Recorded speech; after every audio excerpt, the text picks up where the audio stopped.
Урматтуу мекендештер, мен аман эсенмин. Учурда Ош ички иштер бөлүмүндө турам. Менде баары жакшы. Кабатыр болбоңуздар. Учурда ушул ички иштер кызматы тарабынан өзүңүздөргө белгилүү болгон Ош облусундагы төрөтканадагы жагдай боюнча ал жактагы мыйзамсыз акыбалды ачыктагандыгыбыз үчүн ошол мекеменин бардык дарыгерлери, анын башында турган жетекчилери, анын башында турган министр болуп, министрдин аралашуусу мен ушундай болжоп атам. Министрдин аралашуусу ага чейин дагы билим берүү министрлигинен дагы бул ишке тийиштүү бар деген күмөндөмүн. Бул ишти учурда азыр мага кылмыш ишин ача коюптур. Мени кылмышкер катары таанып, учурда мен 282 берене бейбаштык боюнча статьяны коюп атышат. 48 саатка мени азыр киргизели деп атышат. Бирок бул жөн гана заказ.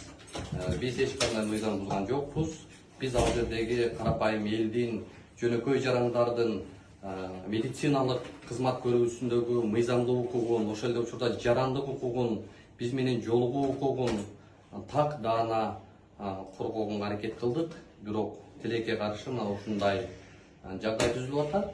Биз аягына чейин бул маселеге укуктук баа берилүү үчүн токтоп калбайбыз. Менин оюмча сот органдары туура адилеттүү чечим чыгарышы керек деген үмүттөбүз. Азыр бизди 48 саатка киргизген атышат. Негизи эле бул Кыргызстандагы ушул паракорчулуктун ушундай бир жарандарга катаал шарт түзүп аткан медициналык мекемелердин мага карата бул чабуулу деп белгилеймин. Мен эч кандай кылмыш кылган жокмун, эч кандай бейбаштык кылган жокмун. Мен мыйзамдуу баарысы ошол берүүмдө так даана көрсөтүлүп турат. Андан сырткары экинчи берүүмдө билим берүү министрлигине барып чагылдыруу кылганбыз, бирок ал берүүбүз чыкканга жетишпей калды. Кечээ бизди мындай өтө оор кылмышкер катарында эле кармап кетишти. Бизге милиция тарабынан бир дагы чакыруу келген жок, бир дагы билдирүү келген жок.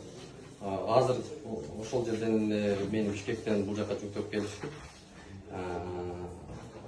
кылмышкер катары таанып, азыр 8 саатка камап атышат. Бирок мен бул чегине жеткен мыйзамсыздык деп баалайм. Бул заказ. Сиз буга чейин арыз менен кайрылгансызбы? Урматтуу көрөрмандар, жанагындай уурусу күчтүү болсо, ээсин доого жыгаттан болуп, биз дал ушул мени бүгүнкү күндө тергеп аткан тергөөчүгө ошол жерде күбө болгон чакырганбыз. Ошол тергөөчү келип ошол жердеги жагдайды түшүндүрүп бергенбиз, бизди киргизбей атат деп. Андан сырткары медициналык мекеменин жетекчиси мыйзам бузуп атат, бизге кол көтөрдү, биздин камерабызга кол чабуул кылды, бизге агрессиялык маанайда чабуул жасашты деп айттык эле. Бирок ал боюнча жазган арызыбыз жок. Эмне үчүн жок, эмне үчүн ал арызыбызды карабай атышат?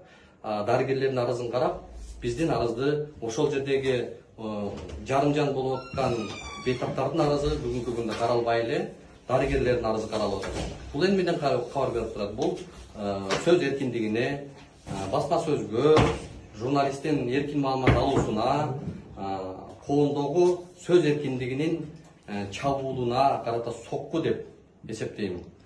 Демек, сиз арыз жазган болсоңуз, бул иш боюнча сиз жабырлануучу экенсиз да? Бул иш боюнча биз жабырлануучубуз, бирок бүгүн биз жабырлануучуну күнөөкөр кылып, кылмышкер кылып коюп атышат да. Ошондуктан мен ойлойм, бул өтө аша чапкандык. Бул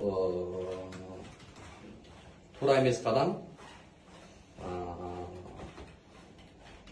Мына ушундай мыйзамсыздык менен күрөшүп келатып, анан ушундай жагдайга туш болуп атабыз. Бирок калың эл, кыргыз элин бул жагдайды баалап, таразалап турасыздар. Эмне маселе, мунун артында